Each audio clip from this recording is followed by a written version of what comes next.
Whoo, what's going on? What's going on? Hey, time to come over here and apologize, Negro.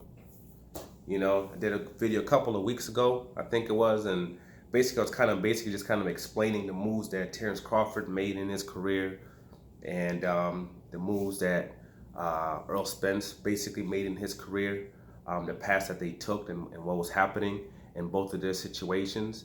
And, it was the same kind of things you hear. Oh, you're just a hater, or Spence is a duck and Spence is scared, or the PBC fighters are scared, and all this other stuff. And anybody who's watched my videos before, I've made many videos where I basically tell you how PBC works when it comes to their fights, and also when it comes to Top Rank, how they do business. Or why might be a Eddie Hearn and how he does things. And I'll tell you, when people are talking about, oh, this fight's gonna happen, I'll tell you, no, that fight's not gonna happen. No, because PBC does things a certain way, Top Rank does things a certain way. Shakur Stevenson versus Tank, or this, like, no, it's not gonna happen. Shakur Stevenson versus Colbert, like, it's not gonna happen. That's not how Top Rank does business.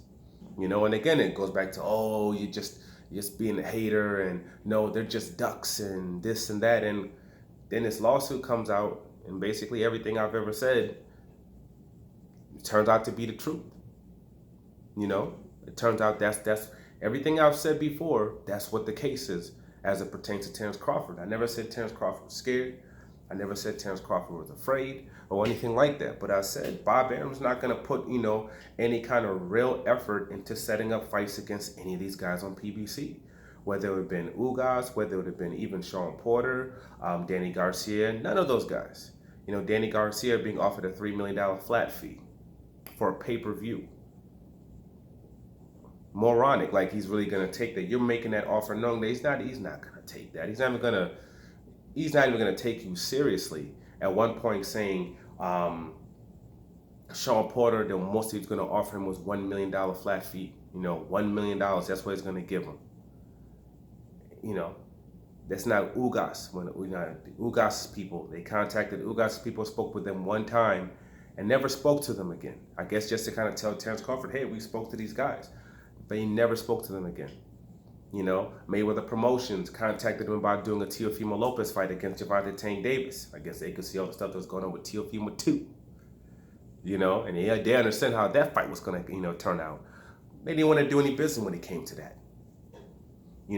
This is how Top Rank works.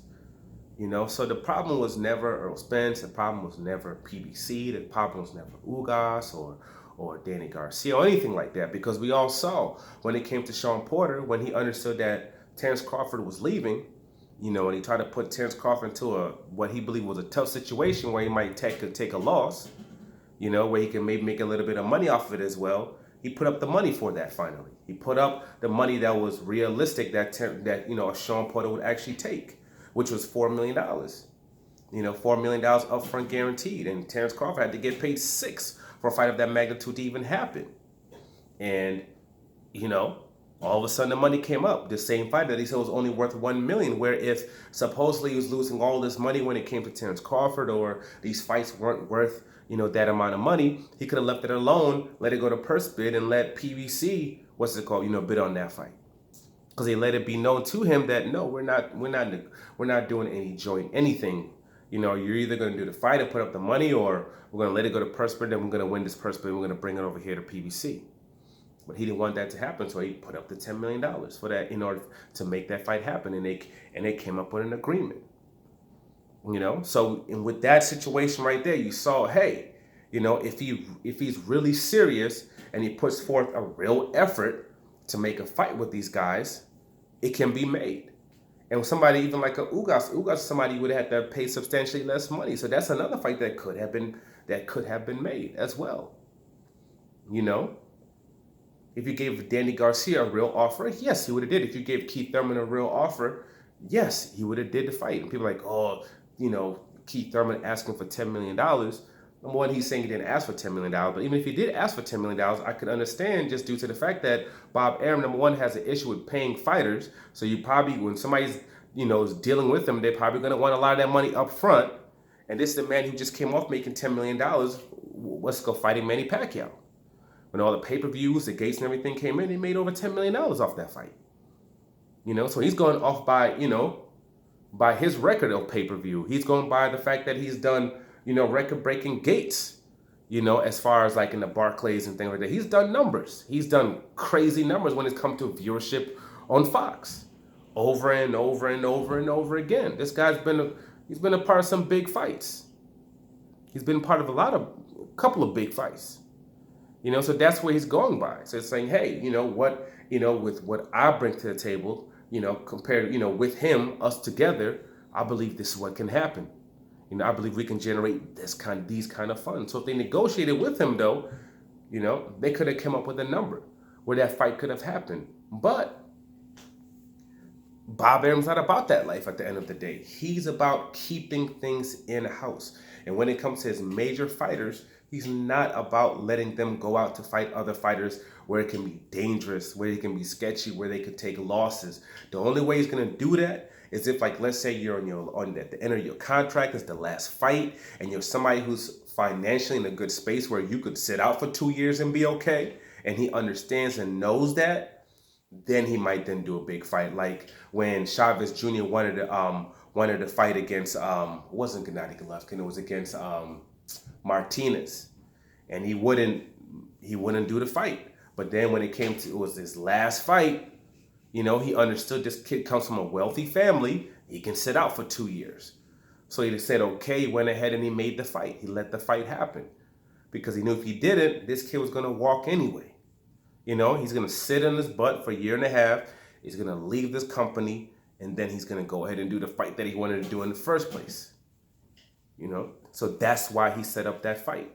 Even when it came to Ramirez was on basically his last fight when they let him go fight Hooker in the zone. He was on his last fight. He was in a space where he could sit out too, and he could leave. So that's the only reason they let him get that fight. And DAZN put up a lot of money for that fight too. Eddie Hearn spending a lot of money in fights he has no business spending money on. But obviously he also saw the matchup and he understood, hey, okay, yeah, he can win that fight. But, after that fight, was he going to let him fight a Taylor? Go out there and fight it? Absolutely not. Taylor was going to have to be had to come and sign with Top Rank in order for that fight to happen. When it came to that, it's like, nah. That's a fight where he's probably losing against Taylor. We ain't doing that. We'll do this Hooker who has all these issues off the, outside of the ring and has drinking problems, things like, yeah, you can go fight him, especially since they're giving you all that money. But Taylor, no.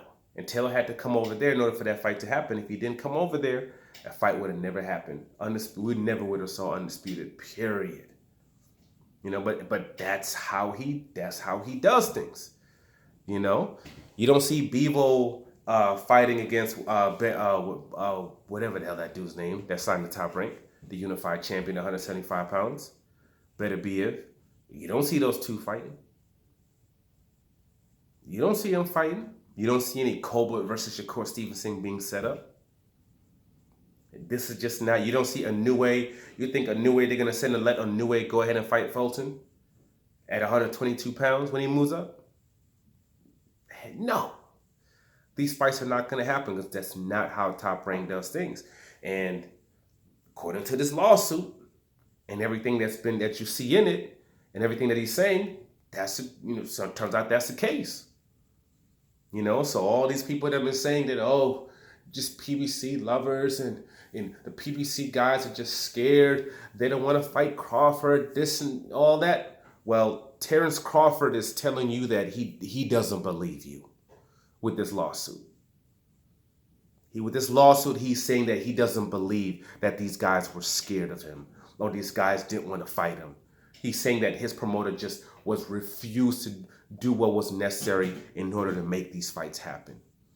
He refused to promote him the way that he was supposed to be promoted, and he refused to do what was necessary to make these fights happen, including the Earl Spence fight. This lawsuit says that, hey, I'm blaming all this on Bob Arum. That's what this lawsuit says. So all this talk about Earl Spence being scared and all this, PBC fighters being scared, that's done.